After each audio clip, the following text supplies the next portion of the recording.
Covering news where you live. This is 5 News. Well, thank you for joining us here today for the latest news and weather where you live.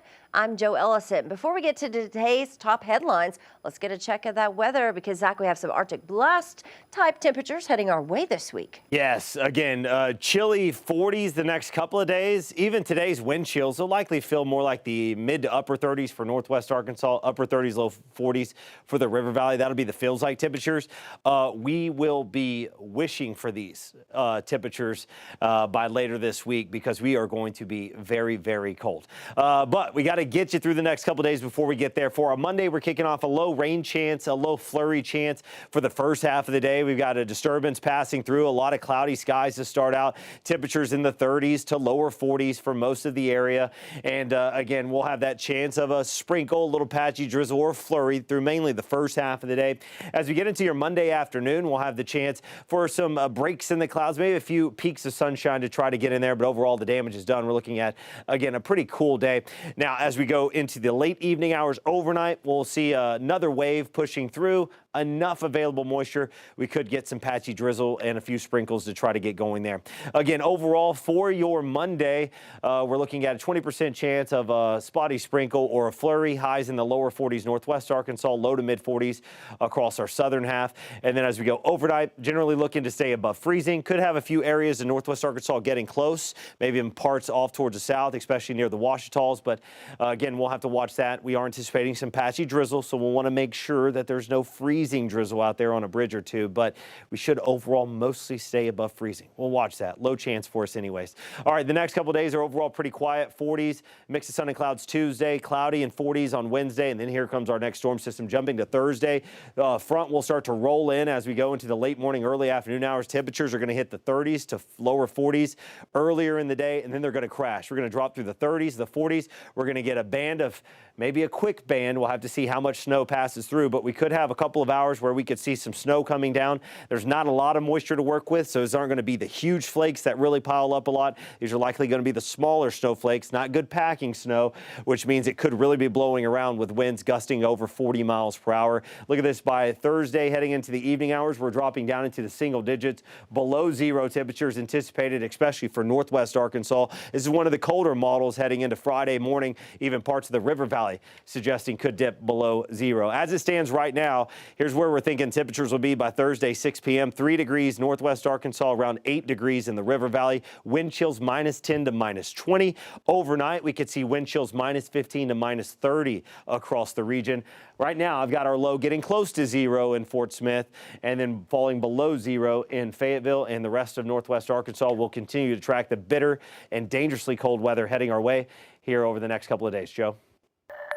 Thanks, Zach. All right, we're learning more about the crash that left a Benton County sheriff dead.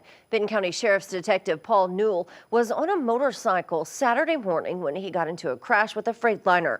Newell died Saturday after he was escorting a Wreaths Across America procession in Bentonville. 5 News reporter Jose Carranza shows us how people across the state are paying their respects. Hugs like these, a common sight Sunday morning, as law enforcement officers prepare to lead Benton County Sheriff's Detective Paul Newell on his final journey. The procession to the Arkansas State Crime Lab in Little Rock, led by the motorcycle unit Newell rode with on his final day of duty. Newell was escorting a Wreaths Across America procession Saturday when an accident took his life. Newell is leaving behind a rich legacy, wearing many hats during his 24 years with the sheriff's office. That's a law enforcement thing. I mean, they're in this job to be there for the community, for community outreach, to support the community, to protect the community. Margot Capps is a training officer for the county search and rescue team. To be in law enforcement is to be part of that community, you know, and give of themselves to protect and reach out to the community. As a spouse of a law enforcement officer, she says she's been to too many line of duty processions like this one. So this hits home. Close to home for her, for this long line of neighboring agencies and members of the community here paying their respects. It's just our way of showing support. You know, there's not a whole lot we can do other than show our support for our fallen brother. Newell wasn't just escorted to Little Rock by his brothers in blue. Many stopped along the interstate to see him on his way. And as he arrived to the State Crime Lab, a temporary memorial outside the Benton County Sheriff's Office continued to grow, a symbol of support from a grieving but grateful community. It is hard. There's nothing more tragic than a line of duty death. So, you know, that family, I know, is hurting so badly, as is the entire law enforcement community. In Benton County, covering News Where You Live, Jose Carranza, 5 News. And looking ahead this week, the Johnson County Court's offering a warrant amnesty day. The county is hosting Turn Yourself In Tuesday. The sheriff's office posted to Facebook that if you have a misdemeanor warrant out of Johnson County, Clarksville, Lamar, Coal Hill, you can get a court date without a bond and without being arrested. You just have to turn yourself in between 9 in the morning and 4:30 Tuesday afternoon. Now, this only applies to self-surrenders on misdemeanor warrants. And Republican Congresswoman and January 6th Committee co-chair Liz Cheney is set to speak at Crystal Bridges tonight on Monday. She'll be joined on stage by Walton Family Foundation Executive Director Carol Stern.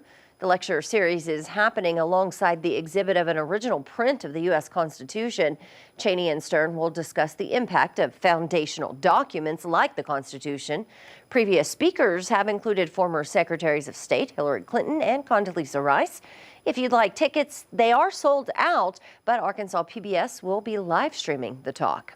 And if you still need to ship those holiday packages through the U.S. Postal Service for Christmas, your time's running out. Saturday was the deadline for retail ground and first-class delivery, but there's still a couple of options out there. Today is the last day to ship by priority mail, which arrives in 1 to 3 business days. Pricing there starts at $9 to ship.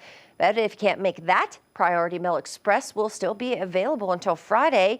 It has a next day to 2-day guarantee, but you can expect to pay more than $27 per package for the minimum fee. And Ozarks Electric Cooperative is sharing some holiday lighting reminders. They are asking you to remember to unplug and store any extension cords when you're not using them. Switch off all those decorations before leaving home. Keep any items that could catch on fire away from any holiday lighting. Clean any dirty bulbs before turning them on. Recycle lights and decorations instead of throwing them away. And to protect your wall outlets, just by only using 3 light strands per outlet. Ozarks Electric says these can help keep you and your home safe and festive. Well, a local community has shown they are in the giving spirit this holiday season. The city of Scranton coming together to make sure every kid in the school district gets a box of cereal for Christmas break. 5 News reporter Tiffany Lee has the story. So the crazy thing is I found the idea on TikTok. It's an idea making an impact this holiday season. I sent out some flyers, and at first I was just hoping for maybe the elementary to get enough boxes. Scranton Elementary School teacher Cameron Kramer set out on a mission to collect cereal for her students. The boxes all lined up as dominoes, highlighting a chain reaction of kindness. We ended up with 435 boxes of cereal, 288 cups of cereal were donated, and various other items like oatmeal. Not just enough cereal for elementary kids, but every student in the Scranton School District. You think about, you send home cans of food. A kindergartner who's 5 may not be able to open up a can of SpaghettiOs, but they can open a box of cereal with or without milk. They can get themselves something to eat. On Thursday, every box lined the hallways of Scranton Elementary for a little game of dominoes. And as each box fell, Kramer knew that she had helped make a difference in each child's life. They were so excited. And, you know, it wasn't like I was giving them a toy. I was giving them a box of cereal. And for them to still be so excited and appreciative, it just made me feel like, oh, we're doing something good here. Kramer hopes that this new tradition of dominoes will happen next year and years after that. In Scranton, covering News Where You Live, Tiffany Lee, 5 News. Well, thank you for joining us here today on this Monday for the latest news and weather where you live. I'm Joe Ellison. Catch up with us again tomorrow right here for more. Have a great day.